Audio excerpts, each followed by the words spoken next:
Coucou nos amis tropéziens, nos amis varois, nos amis parisiens, les courageux du week-end pluvieux à Saint-Tropez, mais néanmoins passionnant. Donc on a retrouvé Jacques Rougerie pour vous préciser qu'on a rendez-vous aujourd'hui à 15 h dans l'Agora, c'est-à-dire au cœur du village des RIMD, pour une conférence sur les explorations inspirantes et les innovations maritimes. Car Jacques Rougerie, comme on le disait tout à l'heure, est un architecte d'un autre monde, de tous les mondes, et en particulier du monde sous-marin, puisqu'il a fait de nombreux habitats, des musées, y compris sous-marins. Mais il a fait aussi une chose très importante, Jacques, sur laquelle vous voulez revenir, c'est, il y a 10 ans, la création d'une fondation. Oui, pour moi, c'est fondamental. C'est pendant plus de 20 ans, disons, vous l'avez compris, j'ai été passionné par ces grandes aventures humaines et l'homme dans l'espace, l'homme sous la mer, à travers l'aventure de Cousteau et d'autres, du prince Albert Ier de Monaco, qui a fait découvrir l'océan il y a un peu plus maintenant d'un siècle. Et c'est vrai que j'ai toujours eu ce besoin de transmettre aux autres cette passion et de montrer avec humilité vers quoi le monde pouvait tendre. Et comme j'ai eu cette chance de côtoyer énormément de gens passionnés comme moi à travers le monde, dans ces grandes aventures, qui m'ont porté, qui m'ont soutenu et qui ont fait que j'ai pu bâtir ces maisons sous-marines dont vous parlez, ou ces bateaux avec ces coques transparentes, où là, dernièrement, j'ai dessiné le village lunaire pour une communauté sur la Lune. Ah bon? Oui, oui, avec les astronautes, avec Claudie Agnuret, avec Jean-François Clairvoy, Jean-Loup Chrétien et tout. Non, donc, si vous voulez, on veut transmettre aux jeunes cette envie de se surpasser, cette envie de protéger notre planète, comme on voit ici, c'est-à-dire la mobilité à travers le développement durable, à travers les énergies renouvelables. Donc il faut des start-up pour bâtir ce futur, avec respect par rapport à l'environnement, mais surtout continuer cette évolution de l'humanité vers ce futur qui, croyez-moi, est quand même prometteur, même si à l'heure actuelle il y a de très grandes difficultés, notamment sur les problèmes humains bien entendu, mais aussi sur les problèmes environnementaux. Mais l'homme, je crois, a cette étincelle au fond de lui, surtout les jeunes, vous voyez. Et les jeunes ont cette intuition incroyable. Et à l'heure actuelle, à travers les réseaux sociaux, c'est le beau côté des réseaux sociaux. Regardez-vous le petit jeune sur les réseaux sociaux, là on est en train de parler à notre public, au vôtre, qui va venir vous écouter. Mais ils sont fantastiques. Pourquoi? Parce qu'ils sont, je peux vous raconter des histoires, on y est encore jusqu'à minuit, à travers la fondation. Donc j'ai voulu transmettre avec le prince Albert, qui est le président, cette passion qu'il a, que j'ai lui pour les océans. Il veut être dans l'action, pas dans l'éveil, bien sûr dans l'éveil, mais l'éveil c'est ma génération, c'est fini, c'est notre guerre, on n'en parle plus. Là il faut agir, mais il faut agir fort, il ne faut pas agir avec catastrophisme. Il y en a marre. Avec enthousiasme, comme le disait Jean-Louis Borloo. Jean-Louis Borloo, mais il a tellement bien décrit hier, c'était merveilleux. Voilà. C'est joyeux ici, on se marre, il pleut, mais qu'est-ce qu'on rigole. Oui, mais là, je ne dirais pas la phrase célèbre de Olivier Kersauzon. Moi, je suis breton, donc moi, je trouve que, ah bon, oui, c'est vrai, il pleut. Ah bah oui, je n'avais pas remarqué, vous voyez. C'est ça.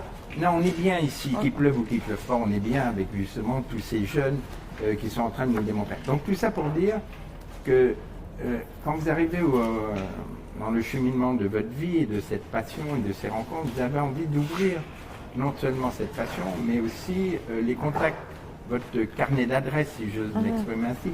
C'est-à-dire que je rencontre aussi bien les gens de la NASA que d'autres milieux, d'astronautes ou même de gens du monde sous la mer, de la COMEX ou à l'époque de Cousteau, ainsi de suite, ou du musée océanographique de Monaco. Donc toute cette grande aventure humaine, sous-marine ou spatiale, et ben on a essayé de la traduire dans cette fondation pour les jeunes, pour que eux-mêmes aussi, on leur donne cette possibilité de ces contacts, de les mettre en valeur et de nous proposer leur imaginaire. C'est une plateforme. C'est une plateforme.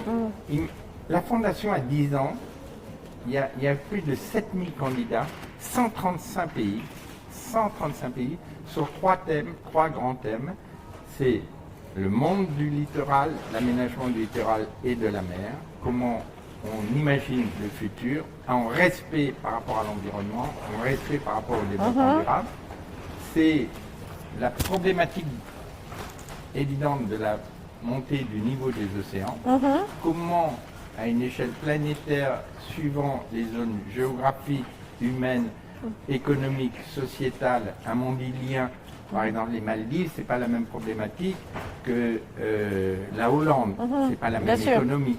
Et comment éviter ces réfugiés climatiques de demain, dans un siècle, il y aura plus de 250 millions de réfugiés climatiques. Ne pas tomber dans le catastrophisme, on a à peu près un siècle, un demi-siècle pour apporter des solutions. Et justement, c'est la fondation.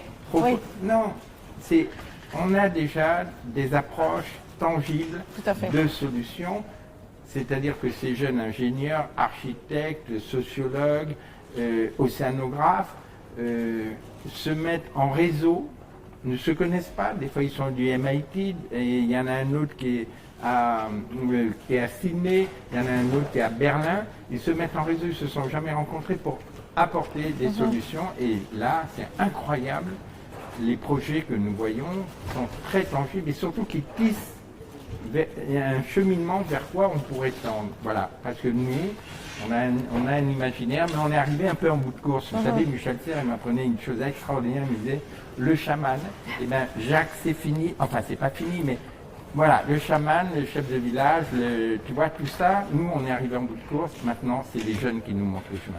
C'est tellement vrai, et c'est ça le changement de paradigme.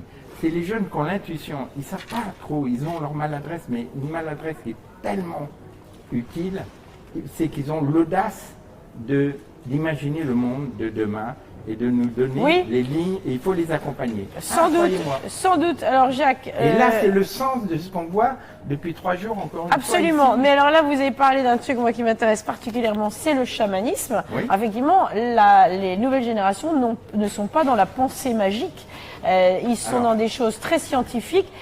Ils sont dans les trucs beaucoup moins sensibles que le chamanisme, par exemple, effectivement, Internet et tout ça. Non, mais alors là, bon, vous n'allez pas m'accrocher. Non, moi j'étais au Groenland, justement.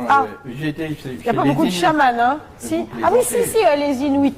Mais évidemment, non. Au contraire, j'étais dans là-haut, le village le plus au nord. Non, mais je pensais au Mexique. Ah oui. Non, moi je vous parle. Mais je suis fasciné. En Afrique, pareil, j'ai vécu 10 ans en Afrique, donc il faut là, vous ne pouvez pas me piéger, c'était pas avec Michel Serres, c'était pas dans ce sens-là que je l'ai. Non, attention, j'ai énormément de respect, on a besoin de ces chamans et tout, de cette tradition. On est d'accord alors. Non, attendez, je me suis mal exprimé, donc 1000 excuses, je me suis mal exprimé. Oui, mais vous les jeunes, vous allez nous montrer quand même le chemin. Exactement. Bon, en attendant, le monsieur là, on va le retrouver à 15h au centre des rencontres internationales de la mobilité durable pour poursuivre cette conversation passionnante. Merci beaucoup Jacques. Merci. Quel bavard. Non, mais...